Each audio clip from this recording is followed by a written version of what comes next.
Hello, this is wmpyr here to talk about destructions. Destruction is a Filipino martial arts technique, and basically the first time that I heard that word, right, I had learned Defang the Snake, which is the concept. The concept is when a person attacks you with a knife, you cut them on the arm.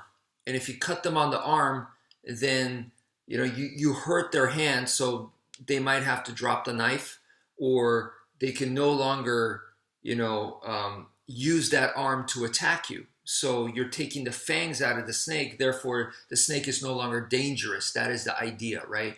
So that concept is very important in the Filipino martial arts, Kali Eskrima harness, and we use it. Okay, so but a destruction, the very first time I heard about it was in an interview with Randy Couture when he fought against Maurice Smith in Japan, UFC Japan, I believe. And when he fought there, Maurice Smith is a legendary kickboxer, so he was like, "Man, I'm gonna be in danger in the stand-up, so I need to be able to defend against his attacks. What can I do?" So his trainer, or at least one of his trainers, was a JKD guy, a Jeet Kune Do guy.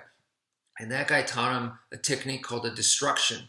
So when Maurice Smith would kick or punch, Randy Couture would use his elbow.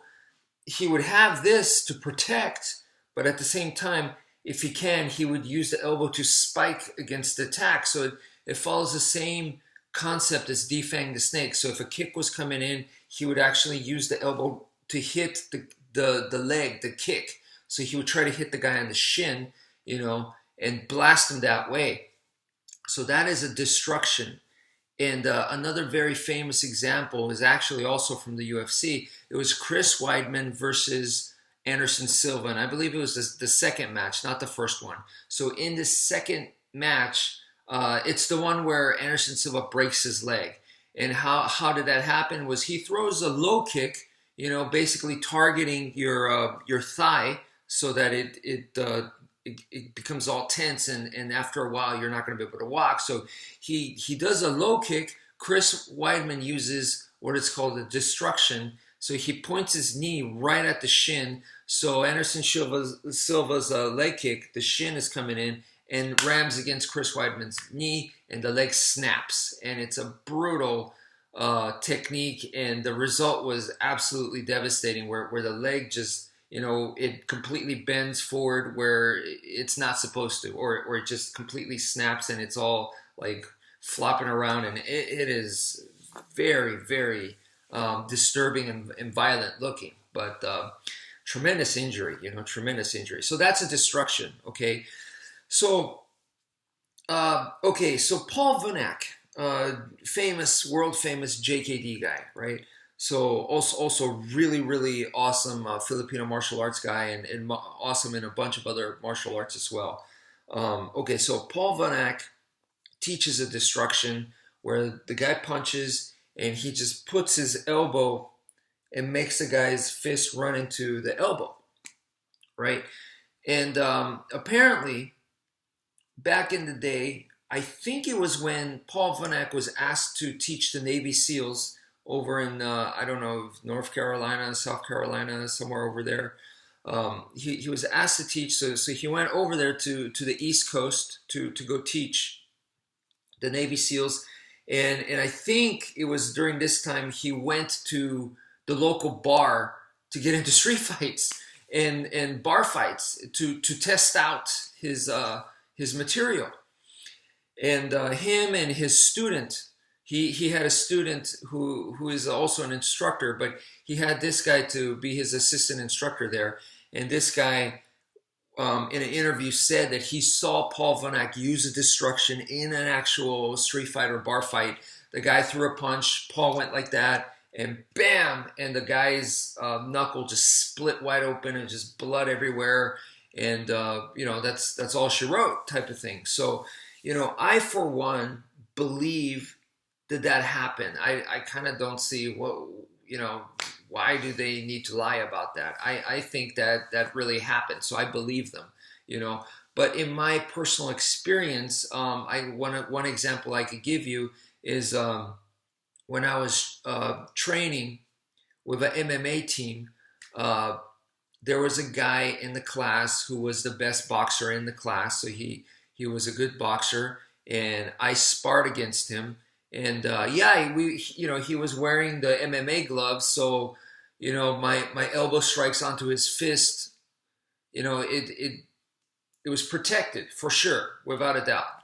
But I didn't do the destruction like this, where the guy would throw a punch and I would just boom make it land, right. The way that I did it, the way that I personally like to do destructions, is I use a parry and then I elbow right into it. So I parried their punch and then I ran my elbow into it, whether it's this way or this way, and that's what I did. I like the sandwich, so I feel like I could blast it harder, and I did that, and the guy just looked at me like, "What are you doing?" He was confused. I could tell he was just like, "What the heck's going on?" He didn't understand what I was doing, and for me, I just wanted to test out my Eskrima techniques in the format of MMA against the guy who I know is a way better boxer than me. So I was like, if I could do it against him, this is going to be great experience for me. So that's why I was doing it. And no damage whatsoever on the guy. Like I said, he was wearing gloves, but zero damage. It didn't even bother him. He was just confused, like, what is that? He knew something was weird because I was doing stuff like that, to his punches. But yeah, no damage to him whatsoever. So, like I said, I believe Paul Vanak and his student, his instructor guy, I believe them that really happened, that they were able to, or at least Paul was able to bust up a guy's knuckle just by doing this. For me, it didn't happen. So the lesson that I learned there was that, you could go for it all you want. Go for destroying his hand. Go for busting up his knuckle. Go for it. Don't expect it. So whether you believe him or not that you could do that, it doesn't matter. Just don't expect it. Is what I think. And the saying, I think, from Batman. What was the saying? Wasn't it like it's not about how many times you fall, but it's about how many times you get up, type of thing.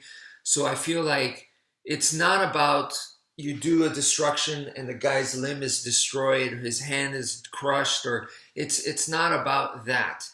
It's about when you do a technique and when it doesn't work or it doesn't give you the desired results, then what do? That, to me, is what's important about martial arts. So I don't care what technique it is. It could be a rear naked choke. It could be a reverse punch or a wrist lock, or whatever the heck it is that you do. You do the technique, and you don't get the result that you want in a real life situation, whether it's a self-defense or street fight or a sport fight or whatever. You do the technique, and you don't get the result that you wanted, the best result. It doesn't happen. Then what? To me, someone who isn't fully trained or didn't fully, think about this, they go, oh crap, this wasn't supposed to happen.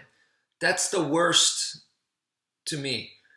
So a good person, a good martial artist, to me, would then be prepared for that. So it doesn't happen. It doesn't faze them. It's no problem. They keep going, So that took me a while to learn. Like, for example, in Brazilian Jiu-Jitsu, I had a nightmare one time where I put a Americana lock, which some people call the paintbrush. I put that in my dream. I was in a street fight, and I did that to the guy because we ended up on the ground. And I was looking around like, is his buddies coming? Does he have friends? What's going on? Because it's the street, so I'm worried about getting kicked in the head. So here I'm trying to do this, and I'm looking around, and I'm like, I know I got to do this quick. I got to finish them quick just in case more people come or what. Even bystanders could join in. So I need to get out of here. I don't want to be involved. I don't want the cops to be coming in and whatever. So I was like, I need to finish this guy off. So I'm doing the move, and nothing's happening. The guy's like Gumby. He feels nothing. There's no pain on him whatsoever. His arm's just like rubber. There's nothing. And I am freaking out because I don't know what to do from there, because I feel like if the moment I lose the technique or I let go, he's going to get up and he's going to bash my head in. He's going to curb stomp me, and it'll be bloody murder for me.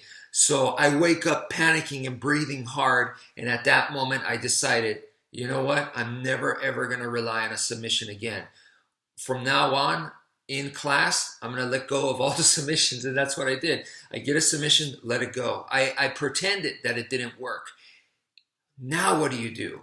And so I had to work on transitions. I had to go to the next move, the next move, the next move. And it was fine. I kept control, kept dominant position, and, get ready to push off and run if need to, or, stand back up and kick him or whatever, So I trained myself for that. So that's the idea here. You do a destruction, it doesn't break his hand, then what? If you don't expect it, you're cool with that. You keep going, no problem. I keep fighting. That's fine, So that's the idea there. And once again, I believe it'll help you no matter what style, no matter what technique, to have that attitude. Okay, so thank you for listening, and take care, folks.